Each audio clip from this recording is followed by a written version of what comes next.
Okay အားလုံးမင်္ဂလာပါ Live Animation Studio ကနေ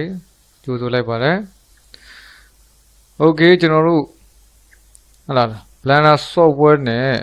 animation တွေစပြီးတော့ဟလာmodeling တွေပါတယ်အကုန်လုံးပါညာစပြီးတော့လောက်ကြတော့မယ်ဆိုတော့ Blender software ကိုဘယ်လို download ဆွဲမလဲဘယ်လို install လုပ်မလဲเนาะ Okay ကျွန်တော်တို့ဒီကနေသွားမယ်เนาะအဲ့တော့ဟုတ်ပြီကျွန်တော်တို့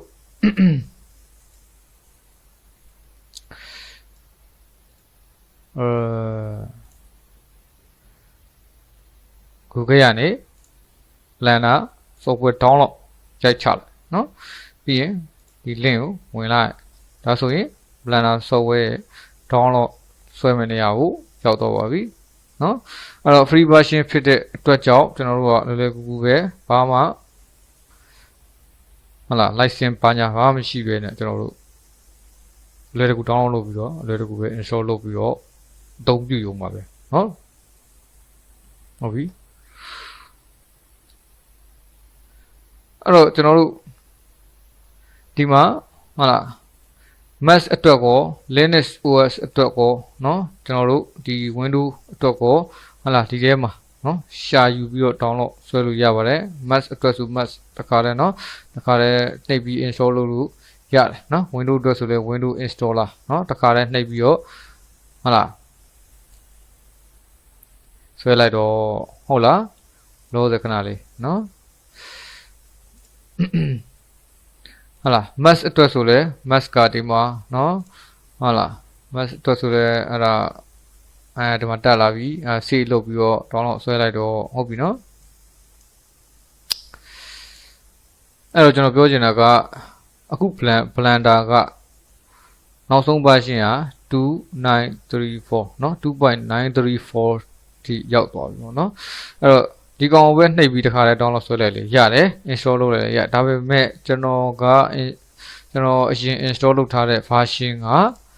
2.91 ပဲရှိသေးတယ်เนาะအခုက 2.93 ဖြစ်နေပြီဆိုတော့နည်းနည်း version ကတော့ကွာသွားပြီ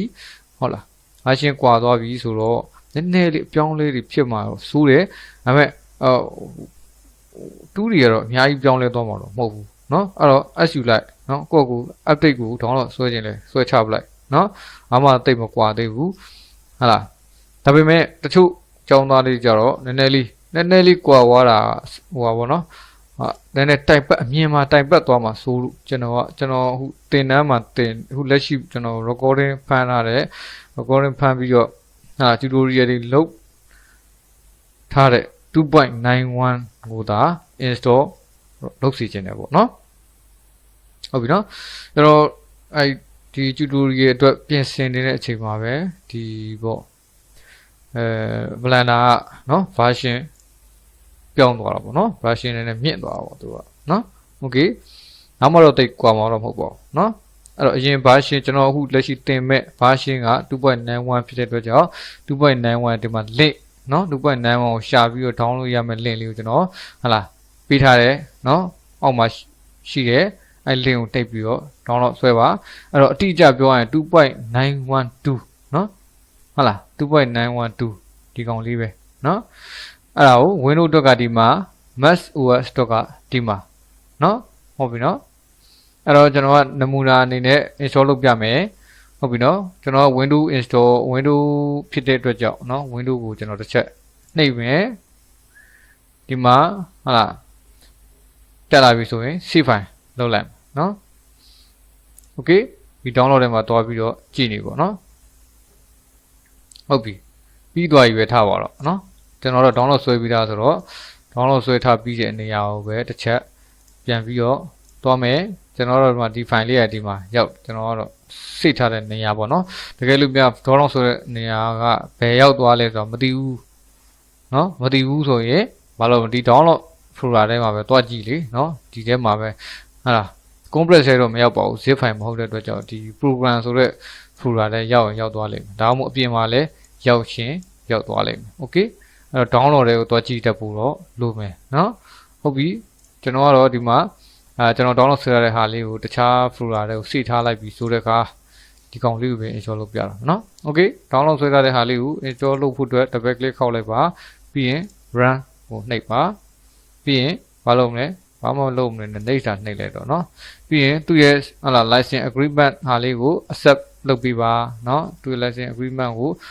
သဘောတူရတယ်လိုက်နာပါမယ်ဘာညာပေါ့နော်accept ဆိုတဲ့ဟာလေးကိုမှချစ်ပေးလိုက်ပြီးရင် next သွားမယ်ပြီးရင်ဒါ file location နေရာရွေးမယ်ဟာ install လုပ်မဲ့ဟာလာ diary ကဘယ်မှာထားမလဲဆိုတော့ကိုယ့်ကိုစိတ်ကြိုက်တပ်မှတ်နိုင်တယ်လို့သူ့ရဲ့ default အတိုင်းထားလဲရတယ်နော် default အတိုင်းပဲထားလိုက်ပါနော်ဟုတ်ပြီနော် default အတိုင်းပဲထားပြီးတော့ကျွန်တော်တို့လုပ်မယ်ပေါ့နော်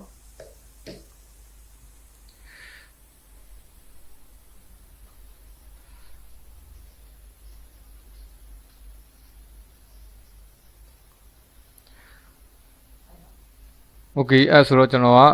ဟုတ်လား next ကိုဆက်ပြီးတော့နှိပ်လိုက်မယ်နော်ပြီးရင် install ပြီးရင်ဒီ box လေးပေါ်လာမယ် yes တာပြီးလိုက်သူကလိုအပ်တဲ့ဒီ source file လေးကိုပါ install လုပ်မလားလို့ပြောတာနော် yes နှိပ်လိုက်သူကသူဟာလာ update တွေလုပ်မယ်ဟာလာ copy file တွေလုပ်သွားမယ်နောက်ဆုံး install လုပ်သွားပါနော်အားလေးကိုခဏတစ်ဖြုတ်စောင့်ပေးလိုက်ပေါ့နော်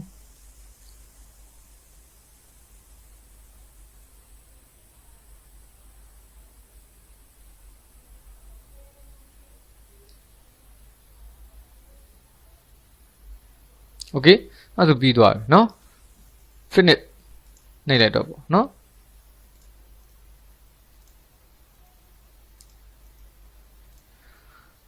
အဲ့တော့ကျွန်တော်တို့ရဲ့ software လေးကဒီမှာเนาะ desktop ကိုရောက်လာပြီเนาะတကယ်လို့များ desktop ပေါ်မှာမရှိဘူးဘယ်ရောက်သွားလဲမသိဘူးဆိုရင် search box ကနေ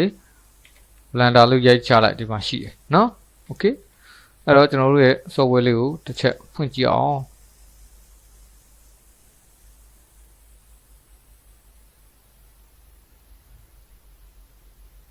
နော်โอเคအဲ့ဆိုရပြီပြီးပြီเนาะကျွန်တော်တို့ရဲ့ Blender software ကို install လုပ်တာပြီးပြီ Mac OS ဆိုလည်းဘာမှထွေထူးမရှိဘူးအဲ့တိုင်းပဲတောက်လျှောက်တာ install လုပ်သွားလိုက်เนาะโอเคဒီပေါက်ကြီးပေါ်လာဘာမှလုပ်စရာမလိုဒီဘေးတဲ့ cursor ချလိုက်เนาะအဲ့ဆိုဟုတ်ပြီเนาะကျွန်တော်တို့ Blender software install လုပ်တာ install လုပ်တဲ့သင်ခန်းစာဒီမှာတင်ပြီးပြီပေါ့เนาะအဲ့နောက်သင်ခန်းစာမှာလာပြီး Blender အကြောင်းစပြီးတော့လာမယ်เนาะโอเคအားလုံးကျေးဇူးတင်ပါတယ်